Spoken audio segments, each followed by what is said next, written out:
dobrodošel naš avtor, Aleksandar Gatelica, prijatelj iz Beograda. In seveda hvala na prisotnosti naše prevajalke, brez katere seveda ne bi dobili tako lepe knjige. Samo nekaj besed za uvod. Niti na kraj pameti mi ni padlo leta 2006, ko se je zbirka rodila z mojo skromno idejo, da bo po 12 letih sedaj dočakala nekako 70 knjig, rečemo. Približujemo se tej zbirki oziroma številki 100. Ko sem imela in še danes imam predstavo, da v nacionalnih knjižnicah, ne samo tukaj čez cesto ljubljanskih, slovenskih, ampak tudi v vseh ostalih imamo na polici krasne, lepe, bele knjige, ki se marsikomu gre v nos, da bela barva pač ni marketinška barva. Ampak mislim, da so v teh danes 108 avtorjih iz 9 držav zbrana imena avtorjev, ki so pač najboljši. Kakor se komu zdi, to lahko dokazujemo, utemeljujemo na veliko načinov, po velikih kriterijih. In to so avtorji, ki so živeči avtorji, večinoma od vas, od njih. In to je bila tudi ideja, da pripovedujemo zgodbo o obdobju, ki se začenja po padcu Berlinskega zidu in ki je bilo obdobje nekoč skupno, potem različno, ko se vse razpadale nekatere države v naši regiji, tam, kjer živimo Slovani, ki govorimo različne slovanske jezike. In to je ena izmed glavnih vsebin, da pripovedujemo in se sporazumevamo v svojih matičnih, lastnih slovanskih jezikih. Tolikokrat govorim javno, vse posod se ponavljam sama za seboj, da sem ponosna, da govorim svoj slovenski jezik. Da je to slovenščina, da to ni ruščina, da to ni srbščina, ampak da je slovenščina. In tako z vsemi ostalimi jeziki. In ta zbirka govori to zgodbo. In avtori, ki so tukaj z nami, imajo svojo zgodbo, ki jo pripovedujejo v svojih knjigah, ki so spet različne, drugačne. A ne bo eno gospodu pomagal ki so različne, drugačne in seveda z avtorjem, z besedo in z knjigo tako povezujemo različne zvrsti dediščine kot take. Danes boste slišali zgodbe. Naša Mateja Jančar, ki je vodi zbirko tukaj v Sloveniji in tudi drugače, bo vodila pogovor, razgovor. Meni je pa samo, da v naslednjih letu pridemo do številke 100, smo na dobri poti. Kot sem tudi dejala, še letos pričakujemo izid na Hrvaškem in približuje se nam zelo resno izvodi v Črni gori in črnogorskem jeziku. Jaz želim, Aleksandar, prav prijetno bivanje z nami, jutri še posebej, ko boste v Idriji. Ampak seveda to ni prvič, jaz mislim, da se bomo še srečevali, potovali v okolji z vami avtorji, tako tudi danes mi je prav prijetno, da sem Aleša prepoznala, ker je drugače bolj skromnega nisem in Mateja predajam besedo. Hvala. Tudi jaz vse lepo pozdravljam. Z nami so, kot je že povedala naša direktorica, pisatelj Aleksandar Gatelica. Preselili se bomo pač iz tega časa po padcu Berlinskega zidu v čas Prve svetovne vojne. Aleksandar Gatelica je en najvidnejših sodobnih srbskih pisateljev. Študiral je svetovno književnost in klasično filologijo in na literarno prizorišče stopil leta 1993 z romanom Linija života ali Življenjske črte. Doslej je izdal 15 knjig, med njimi je nekaj zbirk kratkih zgodb in pa romani Euripidova smrt, Nevidni, Velika vojna, ki jo imamo tukaj, šla je leta 2012 in letos Poslednji argonaut ali Zadnji argonaut. Za svojo delo sicer se ukvarja tudi s prevajanjem starogrške literature, starogrške književnosti. Nekoč je bil tudi, mislim, da ni več glasbeni kritik, sicer pa je trenutno urednik na televiziji, dokumentarnega programa na televiziji Srbije.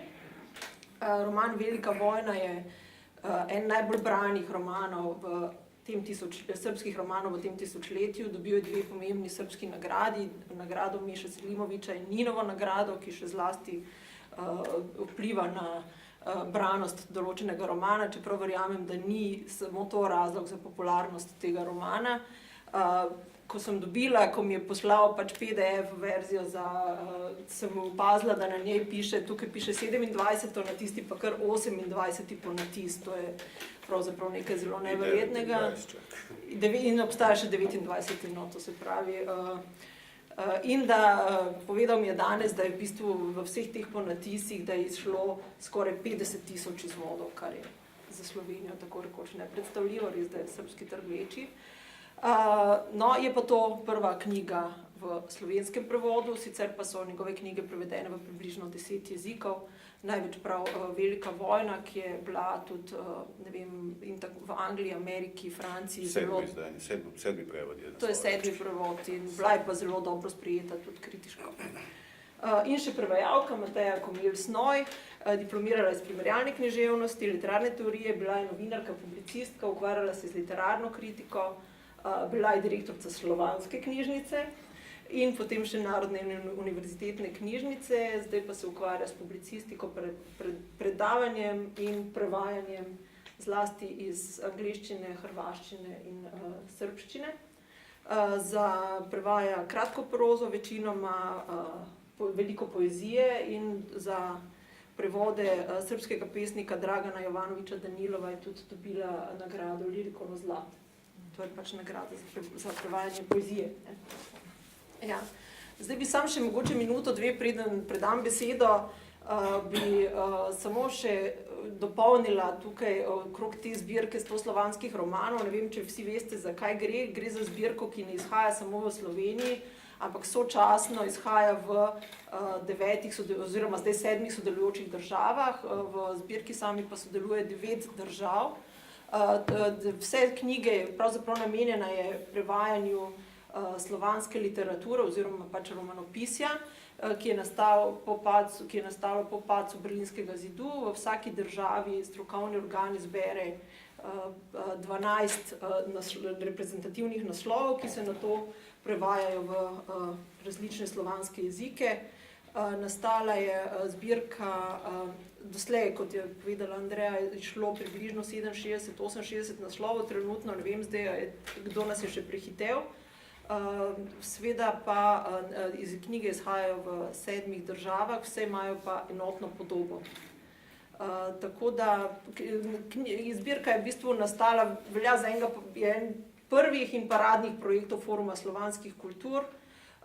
Nastala pa je tudi iz potrebe potem, da se slovanske literature predstavljajo druga drugi in da se nekako zapolni ta vrzel, ki je nastala potem, ko se vse te literature oziroma prevodoslovje odprlo veliko bolj proti zahodu, še zlasti prevajanje iz angleškega jezika. No, ampak če se vrnemo k romanu Velika vojna, ki je nastal leta 2012, kot sem že povedala. No, nekako tempirali smo izdajo knjige po nekih sicer vrsti srečnih naključij, ravno za 100. obletnico podpisa premirja oziroma konca Prve svetovne vojne. Zgodilo se je pač tako, da so v Srbiji ta roman dali na seznam šele pred, mislim, da dobrim letom dni, sicer ne vem zakaj, sicer bi ga lahko imeli že mogoče v obletnici začetka Prve svetovne vojne. Sicer pa Mateja Komel-Snoj nam je, ne vem, v nekem trenutku zelo priskočila oziroma prišla nasproti, spustila vse, ja, sreča je roman dovolj zintrigiral, da se je posvetila, pač da je velik del tega leta posvetila samo prevajanju tega romana. No, zdaj ob 100. obletnici verjetno težko se izognemo, ali pa v zadnja 4 leta se mogoče zelo težko izognemo Prvi svetovni vojni. Se mi pa zdi, da pač vsaj v Sloveniji, ali pa ne vem, vsaj pri meni, ko izhajam iz enega šolskega sistema, ni bila toliko zaveščena. Mogoče je v Srbiji malo drugače, ampak vseeno ne bi rekla, da je to ravno ena taka centralna tema, zato bi vas mogoče vprašala, zakaj je Prva svetovna vojna in to še pred vso to vsemi temi fanfarami okrog 100. obletnice začetka in konca?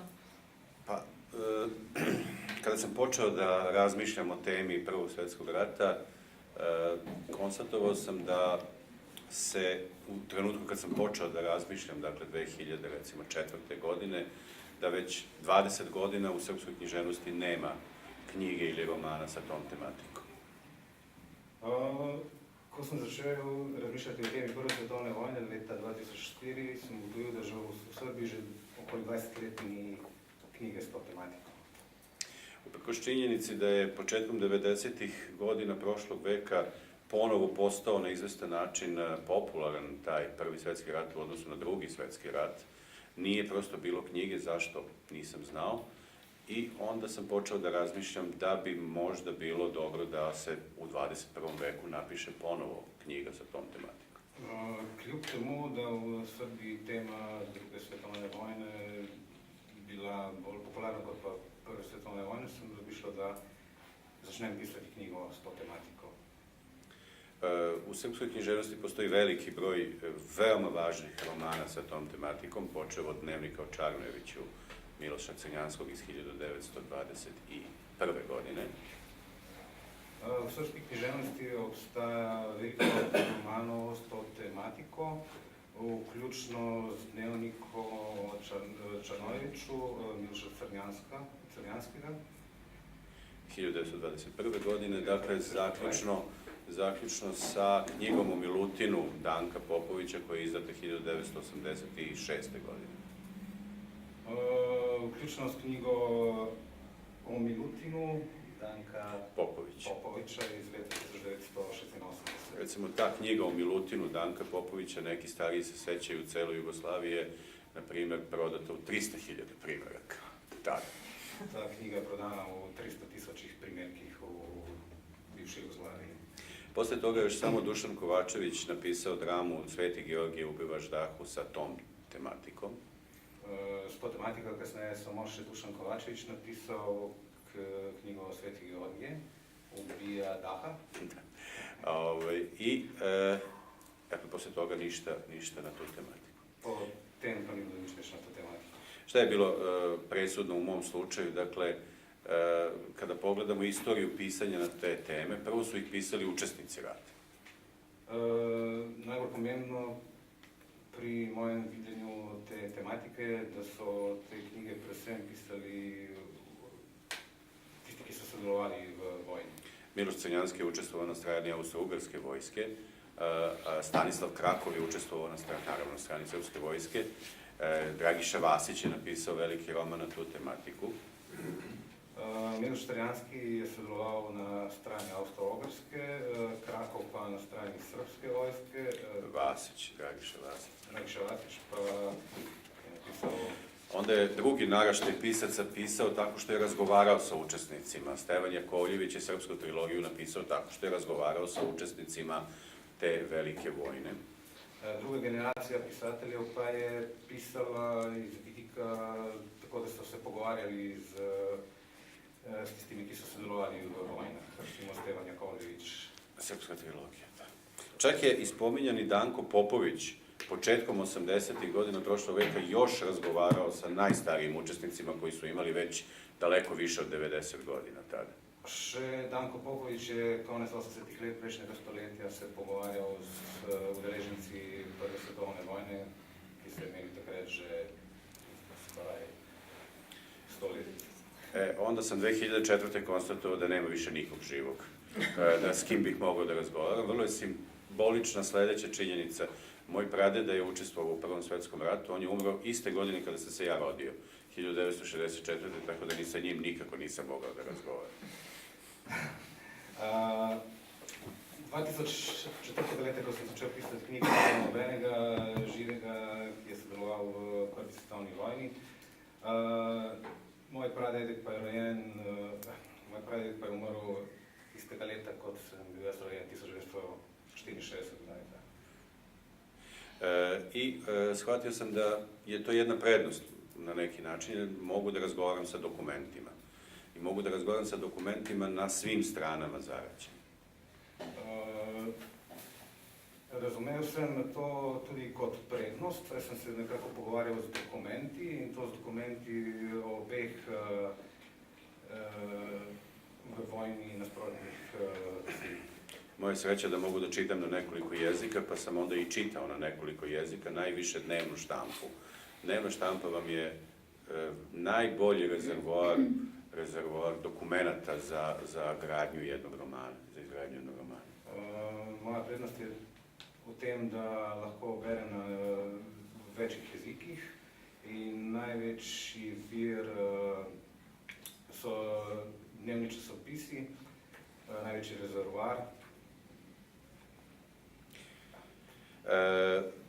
Tako je došlo do toga da se u ovoj knjizi ne predstavi samo srpska strana rata, nego i Austro-Ugarska, Nemačka, Turska. Zato v knjigi ni predstavljena samo srpska stran, srpski pogled na vojno, ampak tudi turški, avstro-ugarski, ruski, Nemački. nemški.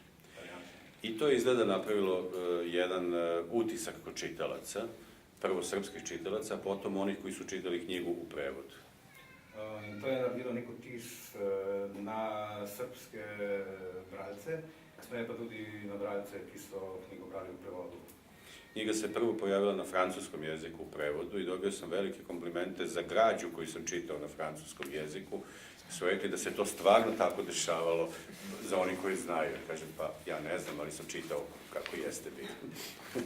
Prvi prevod je išel v francoskem jeziku in dobil sem veliko pohval za gradnjo, za strukturo knjige. Zatim su se pojavili još 5 prevoda i ovo je dakle 7. prevod ove knjige. Kasneje se pojavilo še 5 prevodov, ta slovenski prevod je pa 7. prevod Velike vojne. I na svim jezicima, od dakle srpskog pa svim drugim jezicima, utisak je bio jedan, a to je da sam ravnopravno i humano prikazao sve strane u tom ratu. Na vseh jezikih, vključno srpskim, so bralci dobili vtis, da sem vse strani kazao jednakovredno i humano iz te vojne. Zato što je najveći broj junaka ove knjige su vojnici. A pokazalo se da su vojnici na svim zaraćenim stranama bili žrtve. Največje število junakov v tej knjigi so vojaki in se je iskazalo u vojni, da su bili oni najveće žrtve te vojne. I nije bilo razlike među francuskim vojnicima, srpskim vojnicima, austro-ugarskim vojnicima ili nemačkim vojnicima u tom pogledu. In ni bilo nobene razlike med vojaki Avstro-Ugarske, Srbije, Nemčije, Francije, z tega vidika. Da dodam i turske vojnike, u Srbiji je uvek postoji jedan gard prema Turcima i Turskoj, znate, to je 500 godina nasleđa. I jedan mi je čitalac rekao, vi ste tako humano predstavili turske vojnike da ja ne mogu da verujem. V Srbiji obstaja nek odpor proti turškim vojakom, ker je zdaj posledica 500-letne okupacije in nisam mogli verjeti, da sam tako humano prikazal turške vojake. A onda kad je knjiga prevedena na turski, onda sam dobio i s njihove strane pohvalu da ne mogu da veruju da je jedan srpski pisac tako humano predstavio turske vojnike. Bila je knjiga prevedena na turški jezik, sem dobil pohvale in ker nisam mogli verjeti, da je nek srpski pisatelj tako humano prikazal turške vojake. Ali u osnovi se nalazi činjenica da je moje duboko uverenje da je pisac mora da bude zastupnik malih ljudi. Prepričan sem, da mora biti pisatelj zastupnik malih ljudi. Mali ljudi su oni koji su uvek na neki način žrtve i oni zaslužuju pogled pisca. Mali ljudje so tisti, ki so vedno žrtve in si zaslužijo pogled pisca, pisatelja. I kada na kraju saberete sve to u knjigu, ukoliko ste uspeli da oživite te ljude, a to je veoma važno, onda ste čitaocima predstavili nešto s čim oni mogu da se identifikuju. Ko na koncu sve zberete v knjigo in nekako uspete oživeti vse te like, ki jih predstavite bralcem. Ja verujem da svaka dobra knjiga treba da vam da žive ljude, da oživi ljude. I da je to jedno od najlepših zadataka koje pisac ima i ako ima talenta da to uradi, onda se čitaoci zaista vežu za te karaktere.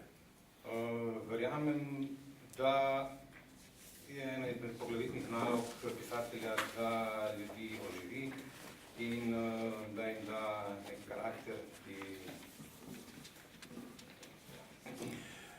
Jedan od likova u ovom romanu je, to je simpatična priča, pa je obično ispričam, je Ljubomir Vulović. On je jedan od trojice istorijska ličnost.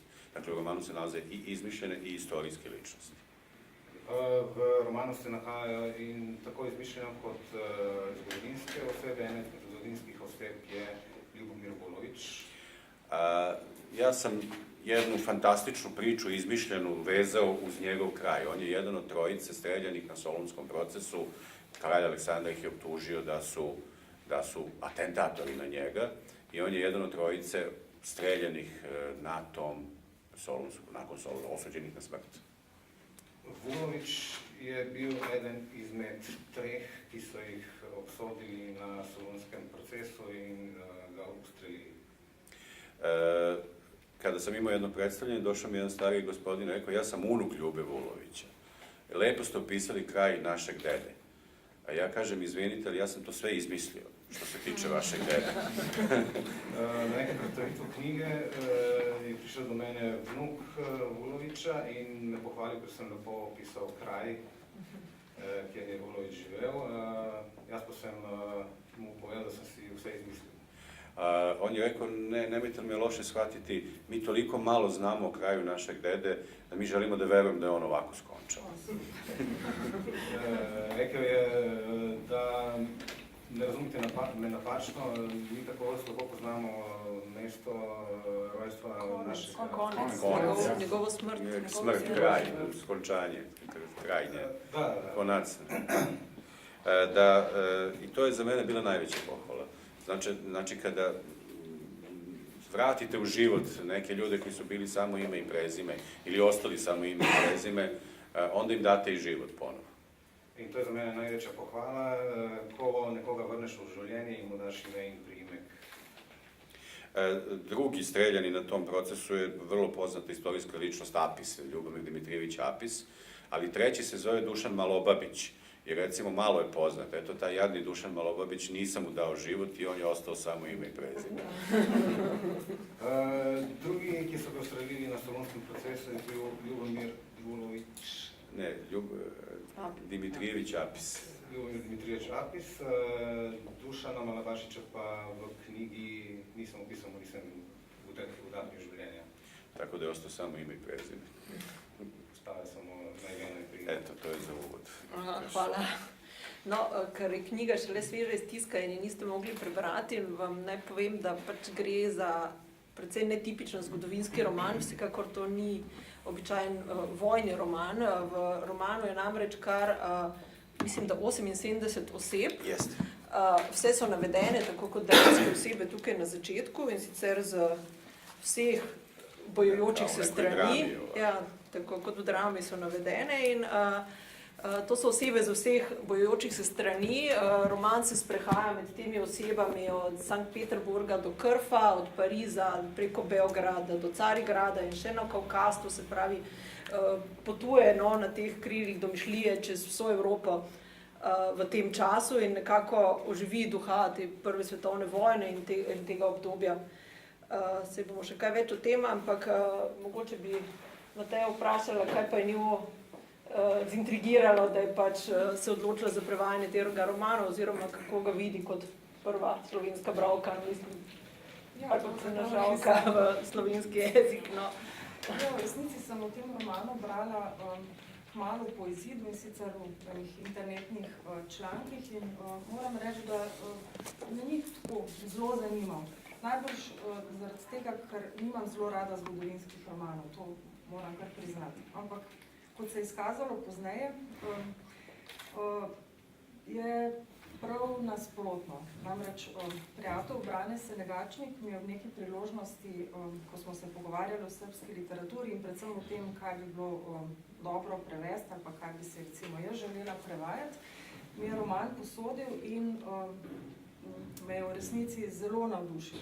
Tako da danes vem, kaj je bil problem pri prvi informaciji o tem romanu, ker v teh člankih pač ni bilo poudarjeno bistvo, namreč to, da ne gre za klasičen, tradicionalen zgodovinski roman, ki vemo, na kakšen način predstavlja pač neke izpričane, materialno ali kako drugače dokazane dogodke. Tu dejansko gre za zelo, zelo žive zgodbe, za eno tako kaleidoskopsko podobo, sliko 5 vojnih let, od začetka do konca, kot je že Mateja omenila, pač po celi Evropi seže tudi sicer nekoliko v Ameriko in nekoliko še v Azijo, v Mezopotamijo in tako naprej. Ampak vsi te junaki, vsi te ljudje, ki tu nastopajo, so dejansko iz mesa in krvi in bralec ne more, ne da bi se, kaj bi rekla, povezal z njimi, navdušil nad posamezniki, sočustvoval z njimi. In, naprimer, knjiga ima skoraj 500 strani, no, v našem prevodu 450, kar se sliši pač za sodobnega bralca zelo veliko, ampak lahko že zdaj zagotovim, da ni strani, ki bi bila kakorkoli dolgočasna. To so zgodbe, ki kar vlečejo naprej in pravzaprav nočeš nehati brati. No. Je pa, ne vem, mogoče ste pričakovali, da bo kakorkoli se dotaknila vsebine. Vsebine pravzaprav se ne da povedati, ker gre za toliko različnih zgodb, ki se med sabo prepletajo, prekrivajo, pač kakorkoli, da to niti nima smisla. Mislim pa, da vsi, ki ste danes tukaj, boste knjigo brali, tako da je to samo tako. Manjša predstavitev vaba. Ja. Povabilo k branju, no, pravzaprav. No, bi mogoče izkoristili kar priložnost, pa bi si prisluhnili kakemu odlomku iz knjige, da boste vedeli malo, da ste dobili malo občutka, za kaj gre, pa bi najprej prosila gospoda Gatelico, da prebere v srbščini en odlomek, potem še prevajalko, sicer malo drug, zato ker se mi zdi, da vas večina razume, pa da se ne bomo ponavljali, no, ampak to, da slišimo, kako zveni v originalu in kako v prevodu. Evo, ja ću vam pročitati jedan deo koji nikad nisam čitao ni u Srbiji, a mnoge delove sam čitao i bio sam na preko 100 promocija u Srbiji, Bosni, Makedoniji i Crnoj Gori, ali ovaj deo nisam nikad čitao, zanimljivo. Nadu je bio sasvim izgubio i veliki umetnik Hans Dieter Uys. Koncert koji je održao u okupiranom Briselu sada mu se činio kao posljednji memento civilizaciji na umoru. U međuvremenu video je glad, povlačenja, smrti. Pozvali su ga da peva na samrti dvojici nemačkih prinčeva koji su glave izgubili u Holandiji i Francuskoj. Bilo je to najteže što je maestro ikad uradio. Princ Schaumburg, Lipski, već je izdahnuo kad su ga pozvali, te je njegovo pevanje nad odrom bilo zapravo rekvijem. Ali princ od Meiningena davao je znake života kada su pevača hitno dozvezli sanitetskim automobilom. Princ je hrapavim glasom zatražio da mu peva Bachove arije. A on je, ni sam ne zna zašto, krenuo da peva jedan Bachov kanon, što beše glupo i gotovo nemoguće za jedan glas. Počinjao bi u gornjoj lagi kao tenor, a onda spuštao drhtavi glas u donju lagu, dok mu se činilo da neko muklo, hladnim tenorskim glasom peva drugi glas. Ne, nije to princ na umoru zapevao s njim, jer on je jedva imao snage i da diše. Dobro je čuo kako smrt s njim u gornjem registru peva dvoglasni kanon. A onda je princ umro. Neki ordinovani oficiri koji su samo čekali prinčevu smrt, ušli su, jedan drugom rekli gotovo je, i grubo uklonili pevača iz sobe. Kada je izlazio, video je lekara kako ulazi sa metalnom posudom u kojoj je već bio umešan testasti gips za pravljenje posmrtne prinčeve maske. Posle su ga neki drugi ordinovani oficiri sa par uljudnih reči poslali u podrum. Tamo je seo za sto sa dvoje staraca koji su govorili jedino francuski. Pokušao je da se sporazume sa njima i saznao da su oni vlasnici kuće koja je pretvorena u štab nemačke vojske i u kojoj je izdahnuo princ.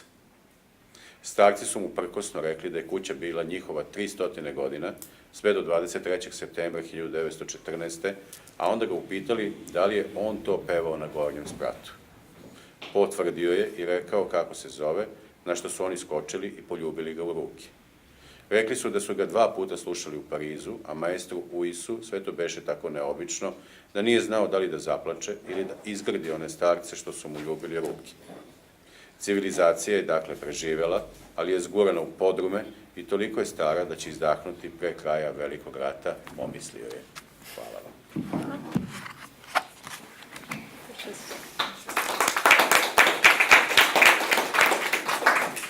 Pa še slovenski odlomek, začetek knjige. To je pa čisti začetek knjige. Mogoče zato, ker mi je junak, ki nastopa v tem odlomku, tako zelo všeč. Velika vojna se je za zdravnika Mehmeda Graha začela tedaj, ko je ni pravzaprav niti slutil. V trenutku, ko je slišal, da bodo po hudi junijski pripeki v mrtvašnico dostavili pomembni trup. Toda za doktorja Graha, zgrbljenega, a še čilega starca plešaste glave z izrazito visokim in ravnim temenom, pomembnih trupel v resnici ni bilo.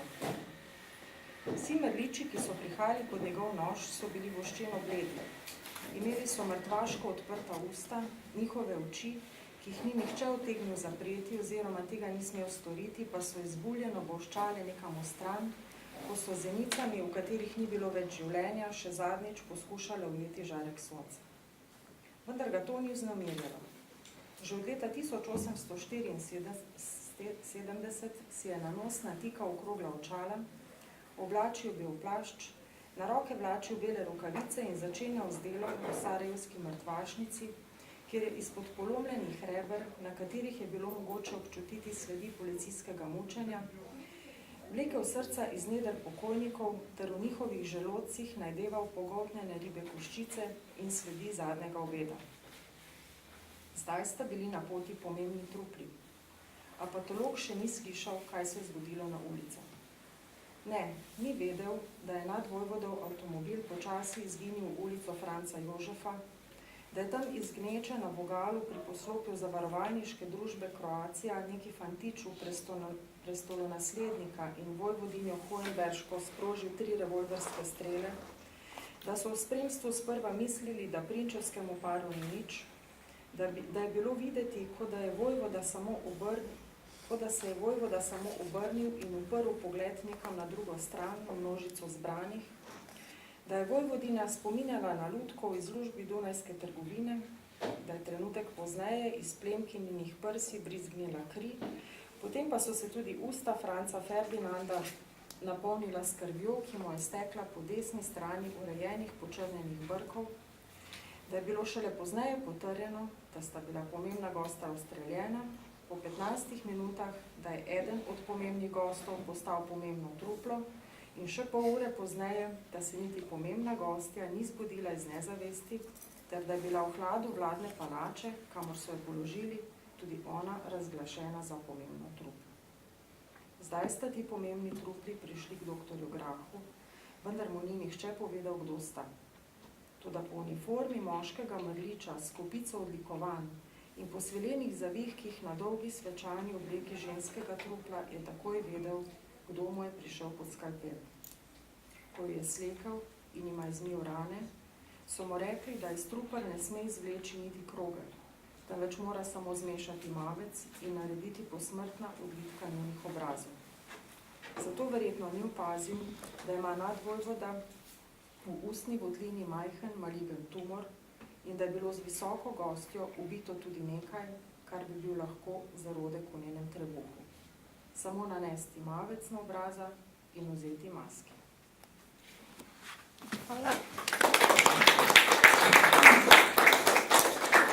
Čeprav ste se se avtor in prevajalka kar na hitro dogovorila. Je prav zanimivo, da sta odbrala zelo taka različna odlomka. En je operni pevec, patolog, tako da se vidi kak spekter. Niso samo vojaki, no, patolog postane vojaški zdravnik, ampak je tukaj še en cel spekter junakov, civilistov, modelov, kabarejskih plesalk in pa seveda do kronanih glav in vojaških poveljnikov. No. Tako da res je zanimiv ta izbor junakov in tudi in pa seveda tukaj potem se nadaljuje pač z nadvojvodo Ferdinandom in njegovo ženo, ki potem pod tema posmrtnima maskama začneta en tak zaskrbljeno kramljanje o tem, da se bliža vojna.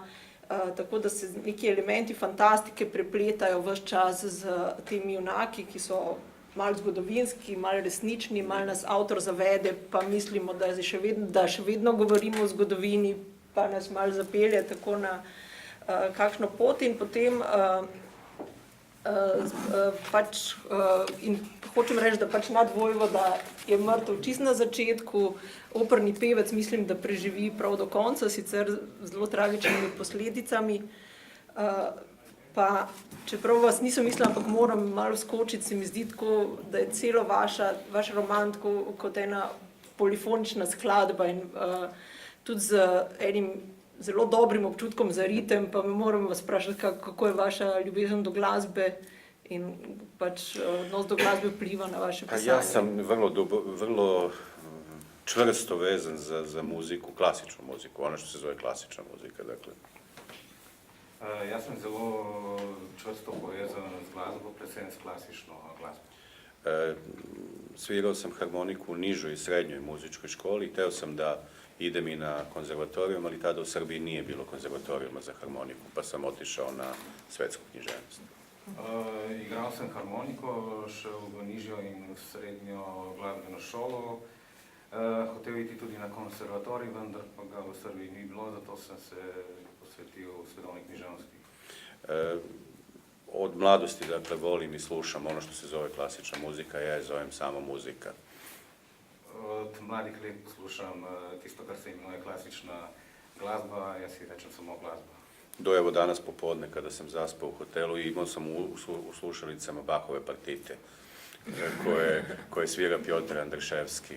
Fantastično. Vse do danes popoldne, ko sem v hotelu spal s slušalkami in poslušal Bacha, Bachove partite v izvedbi Piotra Andriševskog, veliki pijanista zaista. Jeste, muzika ima vrlo važnu ulogu u mojoj književnosti zato što me naučila preciznoj kompoziciji. Glasba ima zelo pomembno vlogo v mojih knjigah, ker me je naučila natančne kompozicije. Nijedna umetnost nema tako preciznu kompoziciju kao muzika. Nobena umetnost nima tako natančne kompozicije kot glasba. Neverovatno je koliko vekova se komponuje u sonatnom obliku i uvijek je isti oblik i ne može biti drugačiji. Neverjetno je koliko stoletij se komponira v sonatni obliki, ki se nikako ne spreminja in ne more biti takšna kot je. Dakle, Beethoven je komponovao 32 klavirske sonate, uvijek je isti oblik. Tema A, tema B, razvojni oblik, razvojni deo ili most kako se zove, tema B, tema A i koda. Dakle, 3 veka se komponuje u istom obliku, potpuno. Beethoven je svojih 32 klavirskih partitur skomponirao vedno na isti način. Tema A, tema B, most. Most, tema B, tema A u reprizi i koda, odnosno završni deo. I ne samo on, nego brojni drugi. Koda in končni zaključni deo, ne samo on, tudi drugi.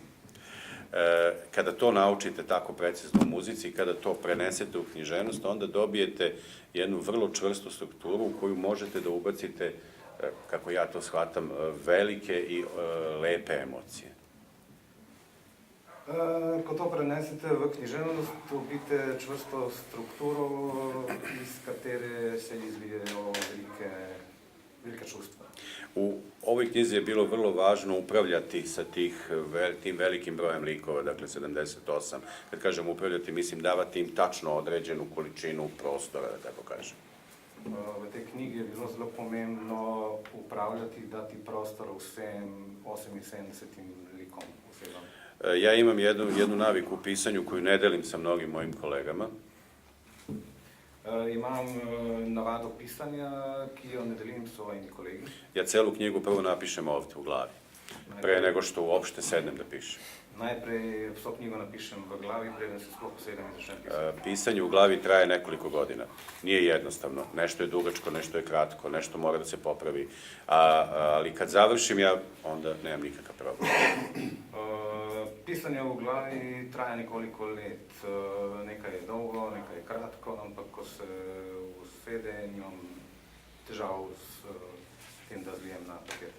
Međutim, kad napišem knjigu i kad znam tačno kako će se završiti, ja onda počinjem da je pucam. Odnosno da je faktički pišem na papiru i pišem je onako kako je vi čitate, po redu. Od prve rečenice do poslednje, jer nema razloga da je pišem drugačije. Ko jo napišem v glavi, začnem knjigo tudi tipkati, od stavka do stavka, tako kot vi, kot bralci, berete, jaz pišem. Samo pisanje je dosta brzo jer nemam zaustavljanja, manje više. Zaustavljam se samo, kad moram da radim neke druge poslove. Samo pisanje poteka zelo hitro, ni nekega zaustavljanja, ustavljam se samo takrat, ko obavljam neke druge zadeve. Uprkos tome, pisanje 500 strana ipak traje godinu dana, otprilike, da tako kažem. No, kljub temu traja pisanje 500 strani vse leto dni. Najteža situacija za mene što ja vrlo dobro znam gde su mi najvažnija mesta u knjizi. I recimo mesto koje se nalazi na 400. strani, ja moram da čekam 8 meseci da stignem do tog mesta. Najtežje pri pisanju knjige mi je, ker so mi najbolj pomembna najvažnejša mesta v knjigi in recimo moram čakati nekaj mesecev, da pridem do 400. strani v knjigi. Neka su pri početku, a neka su pri kraju. Naravno, pisac uvek najbolja mesta čuva za kraj. Onda čekam tako po godinu dana da stignem do tog mesta da bi ga napisao. Nekatera najvažnejša mesta so na začetku, neka druga spet na koncu knjige in včasih moram čakati leto dni, da bi napisao to najvažnejše mesto. I onda samo možete misliti koliko sam radostan kad najzad stignem do tog mesta i napišem. Onako kako sam ga imao u glavi, dakle, nekoliko godina. Potem si lahko predstavljam, kako srečen sem, ko pridem do tega mesta, najvažnejšega mesta v knjigi, ki sem čakal nekaj let, da napišem. Eto, to je nešto što sam teo da podelim sa vama što se tiče pisanja, a što se ove knjige tiče, ja nakon 5 godina i dalje ne mogu da se načudim njenoj popularnosti. To je nekaj, kar sem želel deliti z vami, glede pisane knjige. Po 5 letih pa se še vedno ne moram načuditi, kako popularna je knjiga Velika vojna. Moji prijatelji koji su ujedno i književni kritičari su mi rekli nema šanse da ova knjiga bude popularna. Moji prijatelji književni kritiki so mi rekli, da ni šanse, da bi ta knjiga postala popularna. Evo i zašto. Žene uglavnom čitaju, a žene ne vole ratne romane. To je bio prvi razlog. Prvi njihov argument je bil, da predvsem berejo ženske in vojna tema ni tema, ki jih zanima. Isto tako, roman nema glavnog junaka i to je smrtna presuda za roman, pošto nema glavnog junaka. Poleg tega roman ima glavnega junaka in to je smrtna obsodba za roman. I na kraju ima 500 stranica, za Boga milo, ko čita 500 stranica u 21. veku. In konec koncev ima knjiga celih 500 strani in kdo še v 21. stoletju bere knjigo. Ali eto, dogodilo se suprotno. Ali moram da vam kažem jedno. Nije dobar pisac onaj koji razmišlja da li će njegov roman biti čitan i ko će ga čitati kada ga napiše. Kada pisac piše roman, mora da razmišlja samo o romanu. In zgodilo se je nasprotno. Naj vam povem, da ni dober pisatelj tisti, ki razmišlja, kdo in koliko ga bo čital, ampak je dober pisatelj samo tisti, ki razmišlja o romanu. Mi kao pisci dok pišemo smo sami, mi ne znamo ko ste vi, koliko će vas biti, da li ćete čitati ili nećete čitati. Mi pisatelji, ko pišemo, smo sami in razmišljamo o tem, kdo bo čital knjigo, kje so bralci, kaj bo razmišljali. Mi, čini mi se, tu delim mišljenje sa svojim kolegama, sa svim svojim kolegama. Moramo da gledamo kako da napravimo najsavršeniju formu koju mi u tom trenutku možemo da učinimo. Ko se pogovarjam s kolegi, delimo mnenje, da razmišljamo o tem, kako bi naredili najbolj zanimivo formo. Formu, da, i najsavršeniju formu u stvari. Ja vodim emisije koje se zovu Književni dijalog i razgovaram sa srpskim piscima. Vodim oddaje, ki se imenujejo Književni dialog in imam pogovore s srpskimi pisatelji. I uvek ih pitam i to pitanje. Da li razmišljate o svojim čitaocima dok pišete svoje knjige? In vedno jih vprašam isto vprašanje, ali razmišljate o svojih bralcih medtem, ko pišete knjigo. Odgovor je uvek isti. Ne. Ne, ne razmišljam. Ne, ne, ne. Odgovor je vedno enak, ne razmišljam o bralcih medtem, ko pišejo. Nije u pitanju egoizam. U pitanju je predstava o tome da morate da sačinite knjigu kao knjigu. A ko će je čitati, to više nije na vama da odlučujete. Pri vsem tem ne gre za egoizem, gre za to, da narediš knjigo kot knjigo, ni pa tvoje da razmišljaš o tem, da bo bral. Veliki srpski pisac Dragoslav Mihajlović, koji je također bio sagovornik u književnom dijalogu, je bio vrlo izričit. Veliki srpski pisatelj, ki je bil tudi moj gost v književnem dialogu, je bil glede tega zelo natančen. On je rekao, ja imam samo jednog čitavca mojih knjiga, to sam ja sam. Rekel je, da imam samo enega bralca mojih knjig, to sem jaz osebno. Eto, to je zanimljivo. Ja, to je res zelo zanimivo.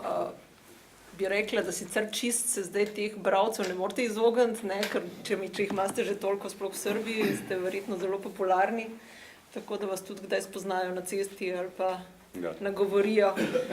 Ko boste prebrali knjigo, kdor je pač ni, boste videli, kako fascinantno oziroma kako prav neverjetno je to, da je vse nastalo v glavi, ker struktura je res toliko komplicirana, že če knjigo odložiš za nekaj časa, se mimo gre zgodi, da ne na lažem, koga imao sam pozabiš. male zabeleške, ali to nema veze sa književnošću. To je kao, kako bih vam rekao, kao matematika. Ovaj ide ovde, stane ovde, do ovome, doda, kao jedno uputstvo za igru, ne ljuti se čoveč, otprilike tako.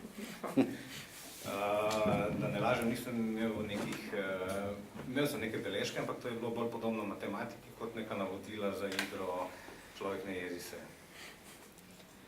Jaz sem si pa na primer predstavljala, da je moral obstajati en tak zelo velik list, plakat, karkoli, kjer so se te osebe pojavile, križale potem med sabo polno črt, raznih barv in ne vem kaj. No in ko sva zadnjič delala en pisni intervju, je pač Aleksander pojasnil, da se dejansko vse zgodilo v glavi, vse napisalo najprej v glavi. Kako pa ste vi kaj krotili te junake v slovenščini in jih obvladovali? Ne, mislim, da ni problem, zaradi tega, ker roman v resnici izdaja izvrstnega pisca in stvari so napisane tako konsekventno, tu ni kakšne, kaj bi rekla, obrtne napake, ki se včasih avtorju zgodi, da se pač nek junak pojavi, potem nekako izgine in se potem sprašuješ, ali imam res že tako slab spomin, ali kako da sem pozabil na njega, nisem bil dovolj zbran, kaj podobnega. Tega tukaj ni, ne. Tu se junaki vsi pojavijo s tem značilnim stavkom, ne. Velika vojna se je za tega in tega junaka začela ko. Ne. In potem tudi ko junak gre iz zgodbe, ko bodi si umre, bodi si kakorkoli drugače, ne. Velika vojna se je za tega in tega junaka končala ko in tako naprej. Jaz moram reči, da sem res uživala pri prevajanju, ker mislim, da sem delala tako na dosti podoben način, kot je Aleksander pisal tako zjutraj zajela veliko sape in delala zelo veliko ur in se nekako vmes ustavljala po nekih, kaj bi rekla, po nekih končanih prizorih. Takrat, ko sem si nekako predstavljala, da je tudi avtor zajel sapo. Sem rekla, zdaj si lahko jaz privoščim. Ker pa, mislim, navadno je tako, da želim uživati pri samem prevajanju, zato kakšen trši oreh, ki sicer ne vpliva zelo na posamezen prizor, si pustim za drugo branje. Recimo pri tretjem branju pa dejansko celoten roman, če ne ravno glasno, vsaj polglasno preberem, zato da slišim ritama, ker to je treba reči, ne, izvrsten pisec in izredno veliko zelo različnih junakov, ki, to se pravi, posamezne zgodbe pa posamezni deli zgodbe so napisane, so tudi slogovno zelo različni, ne. Naprimer, ko nastopa Jean Cocteau, pride zraven, ne vem, cel val avantgarde, cel dadaizem, kratki stavki, odsekani, kratka jasna misel, potem se dogajanje preseli, ne vem, v Rusijo, začutiš, ne vem, slog najboljših ruskih realističnih piscev, dolgi stavki, to se pravi priredja in tako naprej, zelo dolgi in pač jasno, kot prevajalec v tem uživaš in seveda ti mora se to v samem prevodu začutiti. Jaz upam, da je to uspelo. Ja, jaz mislim, da je vsak junak je nekako ujet v svoji zgodbi, ne, ki se med sabo prepletajo in tako kot je pač Mateja rekla, da je v bistvu stilistično knjiga zelo fino napisana, ritmično, dobro napisana, tudi mislim, da je velik poudarek na zgodbi. Jaz mislim, da tudi to pritegne bralce, da pač ne izganjate zgodbe iz svoje literature, ker recimo, če rečeš 70 junakov, ni glavnega junaka, glavni junak je vojna, ne vem, to vse zveni tako, da te malo odvrne, če si ženska še malo bolj, no, resno. Ampak to, ko to začneš brati, vidiš, to te kar te ponese val, tega obdobja, pa vojne, pa teh junakov in pa tudi ta humanistična nota, ki ste omenili, neka blagohotnost do vseh strani, tako da... Znate, živimo u postmoderno vreme. Obično kažem da bih dao sve na svetu da 3 dana budem Lav Tolstoj. Budem Lav Tolstoj, Leo Tolstoj. Živimo v postmodernem času in včasih rečem, ne vem, kaj bi dao da bi vsaj 3 dni bil Lev Tolstoj. Kad je Lav Tolstoj pisao Rat i mir, on je živeo u doba klasicizma. Ko je Lev Tolstoj pisao Vojni i mir, je živeo u času klasicizma. I to vam otprilike izgleda slikovito ovako, on se popne na jedno brdo, odakle sve vidi i sve zna i lepo napiše 2000 stranica divota jedna. Slikovito bi nekako izgledalo to, da gre on na hrib in vse vidi in piše v 2000 strani. U postmoderno vreme takozvani Sveznajući pripovedač je odavno umro. V postmodernem času je tako imenovani omniprezent, vse vedi pripovedovalec že umrl. I mi danas imamo situaciju u kojoj se mešamo sa svojim junacima i glumimo ih sve zajedno. Svakog pojedinačno i sve zajedno. Danes imamo situacije ko se mešamo s svojimi junaki in igramo njihove vloge, sve je nekako pomešano. Zato moramo brzo i naglo da menjamo stil kazivanja, jer mi glumimo svakog pojedinačnog junaka kao ulogu neku, a svako ima različitu ulogu. Zato moramo hitro menjati govor junakov, ker ima vsak svojo drugačno vlogo. To jeste jedna vrlo zanimljiva situacija i mnogo zanimljivija, pošteno govoreći, nego ono što je imao Lav Tolstoj sa Sveznajućim pripovedačem, ali je vrlo naporno. To predstavlja neko situacijo, podobno kot je imel Lev Tolstoj z vsevednimi pripovedalci, kar pa je zelo naporno. A postavlja se jedno ozbiljno pitanje, a koji je vaš stav? Pošto za Lava Tolstoja znamo koji je njegov stav, tamo gde sedi na onom brdu, tamo je njegov stav. E pa mi nemamo tako izrečito jasan stav, pošto sve junake glumimo. Ne samo ja, nego svi pisci danas. Postavlja se vprašanje, kakšno je vaše stališče, vendar ni jasnega stališča, ker igramo vse junake. Ali mi zapravo imamo stav, ali se on mnogo suptilnije vidi tako što se negde porede svi ti junaci i vidi se negde kroz njih jedan naš stav koji nije manje izričit nego Tolstojev. V bistvu pa imamo neko stališče, ki pa se subtilno vidi čez junake in ni takšen kot Tolstoj. Ovo jeste ratni roman, ali ovo je pre svega antiratni roman. Ovo je mirovni roman, da tako kažem. To je vojni roman, po drugi strani pa je antivojni roman, mirovni roman, tako rečemo. Tako da, na kraju govoreći, u suštini, ne smete izneveriti estetiku, znači mora biti lepo, ali ne smete izneveriti ni etiku, znači ne sme biti nemoralno, mora biti moralno. V bistvu ne smeš v romanu zanemariti estetike, vse mora biti lepo, po drugi strani pa ne smeš zanemariti niti etike. Najbolje da roman bude, tu je moj prijatelj Brane, u klasičnom ključu, a to znači da bude dobar sa jednom, ja obično kažem dobar sa jednom suzom. Mora da ima jednu suzu.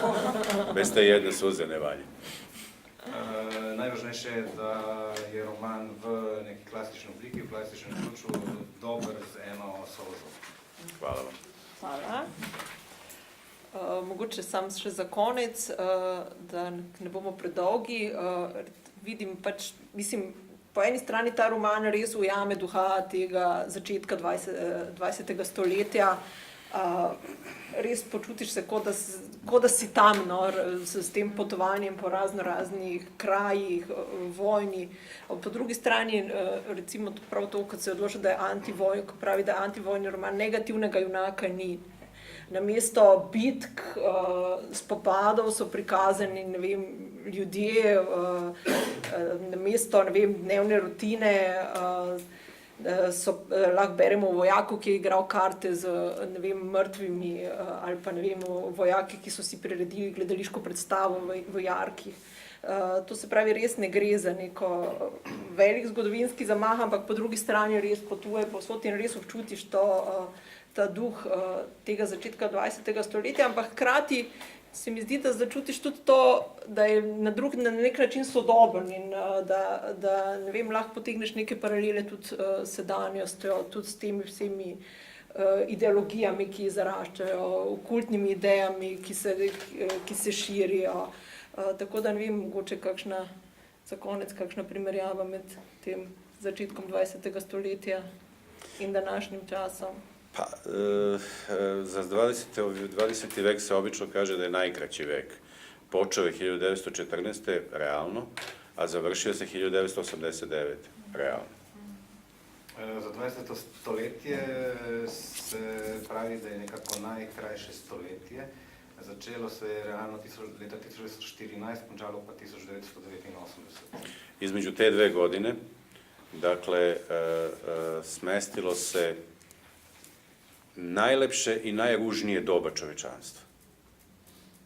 Med temi leti so se umestile najlepše in najgrše stvari človeštva. Imali smo najveće slobode, ostvarene slobode i najgroznije zločine u istoriji čovečanstva. V tem obdobju smo imeli največje, najlepše svobode in pa najgrozovitejše zločine v zgodovini človeštva. 20. vek je zato idealan za književnost, ali nije bio idealan za one koji su živjeli u njemu. Zato je 20. stoletje idealno za književnost, ni pa bilo idealno za tiste, ki so živeli takrat. Moj profesor Nikola Milošević je rekao, kolege, nemojte nikad mešati život i literaturu. Nemojte nikada mešati život i literaturu, život i književnost. Moj profesor Nikola Milošević je rekel, nikoli ne mešajte življenja in literature. A ako slučajno to mislite da je lepo, pomislite samo da vam dođu braća Karamazovi i da počnete sa njima da živite ovdje.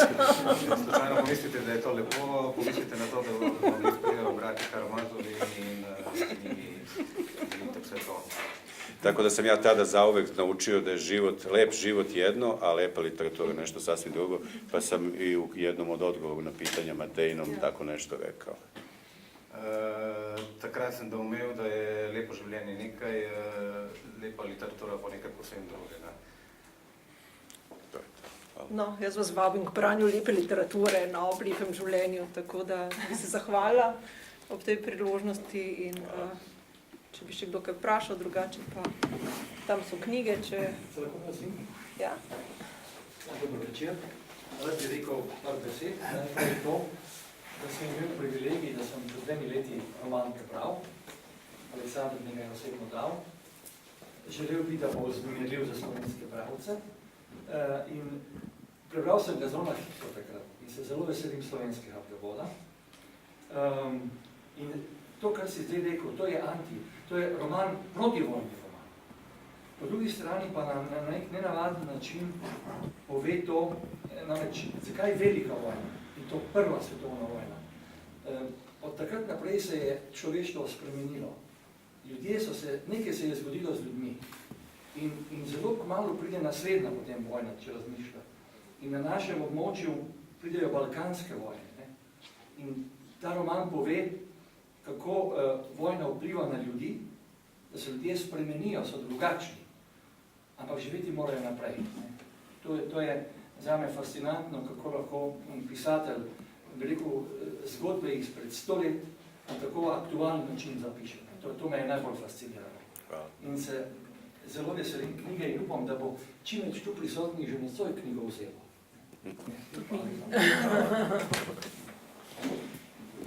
Še kdo? No, potem bi... Če je tako veliko ljudi, se pravi oseb, je predvsej nevarnosti, da razpade roman, ne? S čim ga držite skupaj? Nisam sasvim razumel. Ker bilo toliko ljudi o sklopanju, znači postoji neka opasnost da roman razpadne. Da, to je bilo vrlo ozbiljna opasnost i ja sam pravio, Matej upravo, ja sam pravio jedne tablice, frekvencijske tablice, kako se pojavljuju junaci i koliko stranica zauzimaju, da bih mogao da vidim da svi stoje na okupu. Nije bilo velike tajne kako se to radi.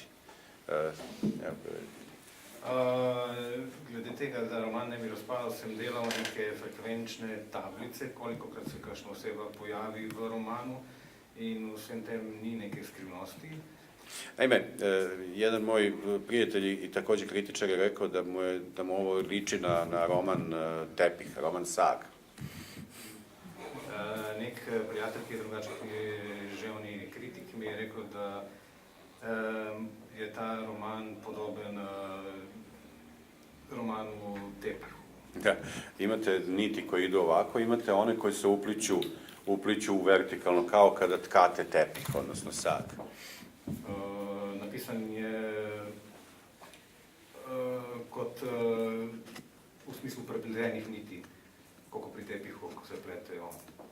I kad otprilike savladate tu tehniku preplitanja vertikalnih i horizontalnih niti, onda nemate problem da će se roman raspasti. To enkrat obvladate to tehniko tkanja tepiha, vertikalnih in par niti, niste tako, da bi roman razpadal. Znači, pisac treba da zna nešto i o tkanju tepiha.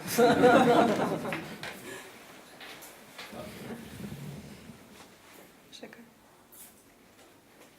Jaz bi sam še s tem zaključila, ravno sem gledala ob tej obletnici, da je nastal, da je pač, mislim, da režiser Peter Jackson ali kaj naredil en dokumentarec, ki je sestavljen izključno iz arhivskih posnetkov Prve svetovne vojne in da so vse to obarvali, prebrali z ustnic govor in potem to tudi sinhronizirali. No, in ker sem jaz ravno takrat brala, to je res fascinantno in zanimivo, ker sem brala ta roman, se mi je zdelo mogoče pa je tukaj v tem romanu še bolj ujet duh tega časa, kot v tistem filmu. No. Da, fascinantno video si.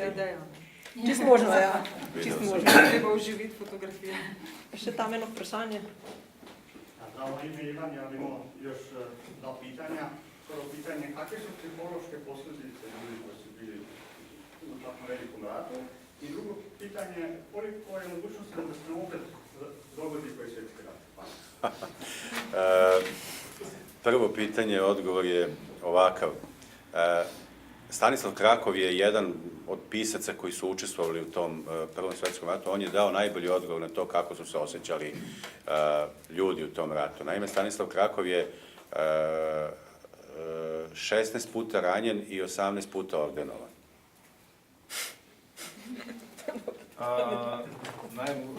Stanislav Krakov je bil pisatelj iz Prve svetovne vojne in on je najboljše opisal, kako so se ljudje počutili med vojno. Sam je bil 16krat ranjen in 18krat odlikovan. Znate, kad ste 16 puta ranjeni, onda znači da ste najmanje 16 puta dobili na lutriji. Ko ste enkrat 16krat ranjeni, pomeni, da ste 16krat zadeli na loteriji. To znači da svi koji su preživjeli taj rat su najveći srećnici koji mogu da se zamisle uopšte. vsi, ki so preživeli to vojno, so največji srečneži, kako si ih lahko zamislimo. Međutim, njihova psiha tako nije govorila da su oni najveći nesrećnici i da su srećni oni koji su poginuli od onih koji su preživjeli, da su sa takvim traumama izašli da nisu mogli da se izbore, mnogi od njih sa time. Vendar pa je njihova psihologija jim narekovala, da so v bistvu nesrečneži, da so srečneži tisti, ki so umrli, ker so doživjeli strašne travme. U romanu Krila, koji je napisao Stanislav Krakov, njegov junak kaže otprilike ovako: veče, živ sam, čudno. Jutro, živ sam, još čudnije. V svojem romanu Krila Krakov junak pravi: večer, živ sem, čudno. Jutro, živ sem, še bolj čudno. Što se tiče ovog drugog pitanja, da li je moguć treći svjetski rat, mislim da on se ipak nije moguć.